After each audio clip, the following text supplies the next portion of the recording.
Hello everyone, my name is Christian. Welcome back to my hobby blog. Today I'm very excited to be reviewing book 2 of the First Law trilogy by Joe Abercrombie, Before They Are Hanged. This is the kind of paperback version of this. It's by Joe Abercrombie. As I said, this is book 2 of the First Law trilogy. I've already reviewed book 1, so if you want to know how I feel about that book, please go watch that video. But this took me a while to film. I've been done with it for about a week now. I think I finished it on the 6th of this month. But it's just been a very hard last few days.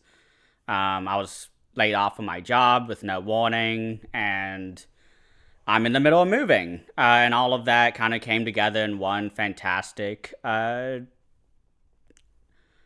I guess, as Steven Erickson would say, a convergence. So I'm doing my best. But this is the book that I'm going to review today. I'm really excited to be talking about this because this book completely defies what people call the middle book syndrome, which is the idea that middle books and trilogies usually suffer a lot because of its structure. And that's because, and what I mean is, like book 1 is very much the setup book, and then book 2 sort of has to continue the development from book 1, but also starting to already wrap up the story, and then book 3 finishes the story. And some authors really kind of bungled the book 2, and I don't want to give any specific examples, but I'm very happy to say that Before They Are Hanged is not part of that. I really enjoyed this book. I think I enjoyed this book more.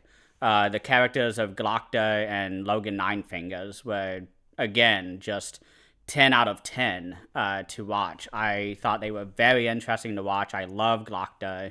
I love his kind of contrasting inner thoughts and then what he says to the people that he's speaking with. And his entire storyline was my jam because I love a good sort of like a spy story and mystery and figuring out who's the mole and, you know, all that stuff. I just love all of that. I love that type of story. So seeing Glokta having to figure out this conspiracy was just absolutely amazing. And I guess I haven't said it yet, but this will be no spoilers. So if you're worried about that, you don't need to be. This will be a short video, I'm hoping. But one thing that I was really surprised by this book is how much it made me become a lot more invested into each character. Because Jezal in the last book, I did not care about. I said he was pretty annoying at times. The West character, is it Jezal West is his full name? He was so annoying in book 1. I thought he was really annoying. I thought he was fine as a character. He was interesting to read, but he really comes into his own in book 2. I really enjoyed his POVs. I thought every storyline was great in this book. I was getting a lot of like Eye of the World vibes when I was reading this book. Just how much traveling we do and a lot of fun just dialogues in between all the action moments, just like Eye of the World. This was just a great book. I really enjoyed it, and I would greatly recommend it to anybody who wants to read it because it is a lot of fun. And I love the Logen Ninefingers storyline as well because he's up with a group of, I guess, adventurers with Ferro. Ferro, I think, is my favorite character right now, aside from Glokta. She's just awesome. I love her dialogue. She is so funny to me. Just what she says to people, like when they piss her off, or she says something that completely takes them off the game because they view or they expect something out of her, but she completely defies expectations.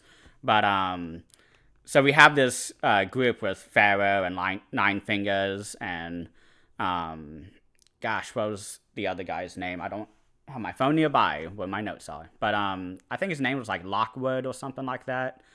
I really love that group. I was really worried in the beginning of the book. I mean, not really that worried. I was hesitant because one of my issues with the last book was that one of the storylines, Glokta's, I just loved from beginning to end until the, whatever. But by the other storyline in book one that wasn't Glokta's, I didn't really care for.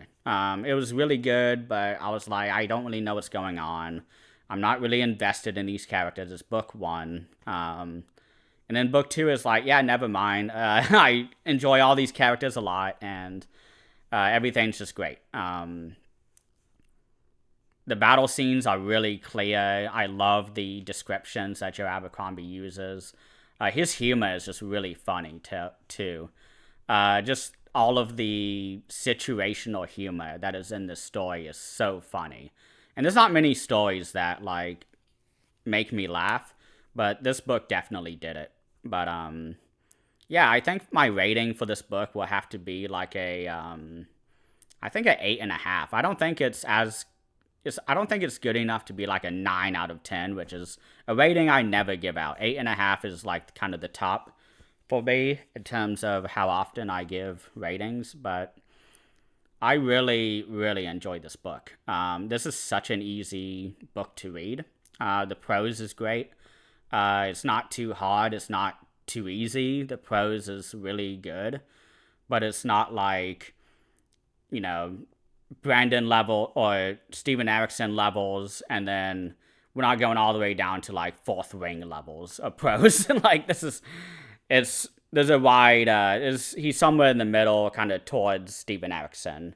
But yeah, I would say he's very similar to Andrei, not Tarkovsky, but Andrei Sileski, I think is how you say his name. I forgot his last name. Sapkowski.